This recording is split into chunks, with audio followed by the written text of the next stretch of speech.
Okay, so first of all, chop up your dates. I got these dates from, where did I get them from? Yeah, I got them from Lidl, and they were only like $1.29, which is, I think, is quite cheap for dates. Here we are. So I'm going to chop these up so they can just dissolve into the mixture really, really easily. I love a good sticky toffee pudding, but I hate it when you get chunks of it. That's just my personal preference. I want it pureed and to be smooth. So I'm just chopping it up roughly. Doesn't have to be like tiny. I know I'm making a complete mess of this, but it's all right. Baking is messy. My mum, she's quite an OCD person, and the way that I'm chopping up these dates will just give her a heart attack right now. But you know, for me, as long as it's done, it's fine. I'm quite a messy person as well, so I'm gonna scrape this into a bowl. Get it in there.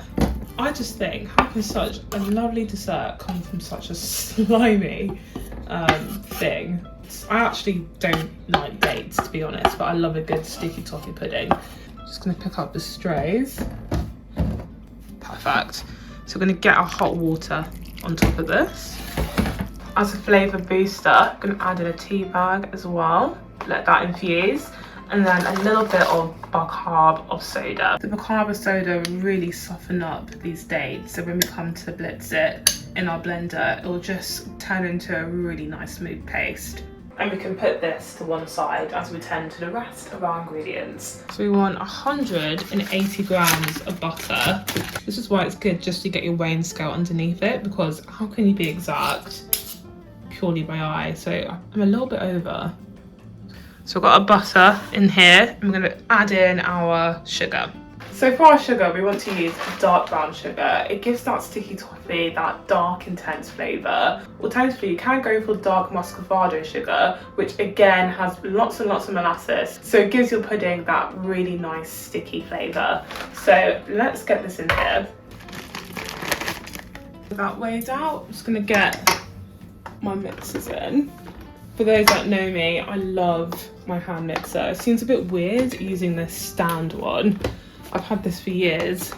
That's switched on. Oh my god. Oops, wrong button. Okay, let's... Okay.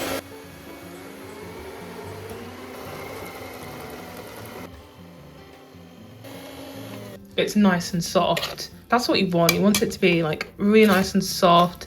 Give it a mix through, because of course you might find some lumps, as I just did. See, look, there's a butter lump here. But you do want your mixture to essentially look like nice and soft, and it's been properly creamed. If you're doing this by hand, you just want this consistency, essentially.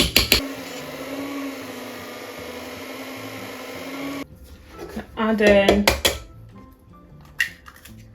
1 egg and then let it run.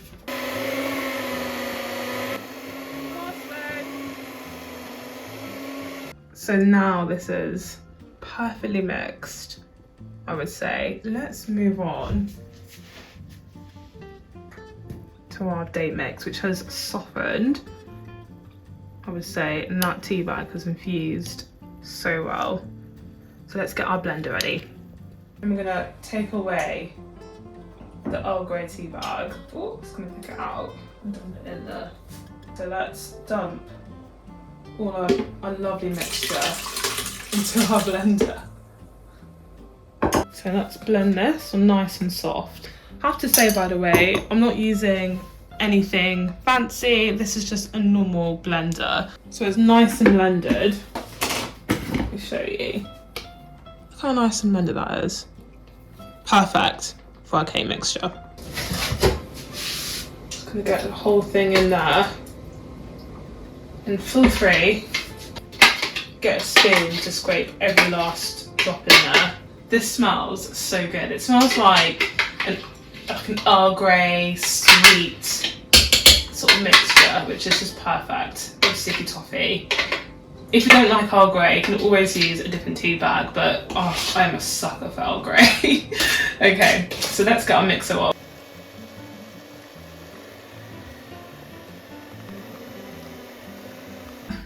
This is just perfect. It's properly mixed together.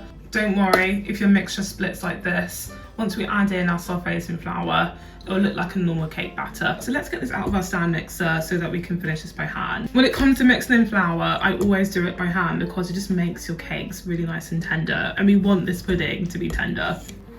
Set that to 0, and I'm gonna sift in our flour. Brand of soft raisin flour that I use. Sift it in. So yeah, I'm just finishing this off by hand and carefully just folding the mixture. We don't want to over mix it because if we do, it'll come out really tough. And this will only take, say, a minute.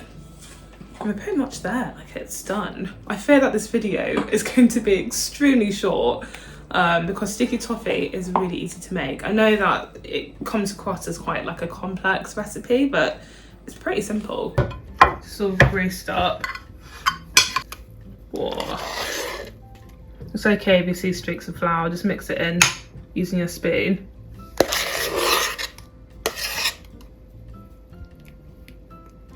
Now this is ready to go in the oven.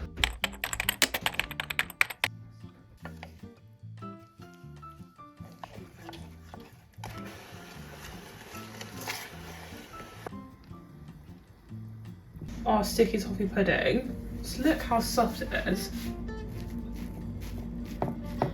Really, really soft and spongy. Make a few holes and pour over our sauce. Spread out the sauce so it covers like every inch of your wonderful cake. Whoa.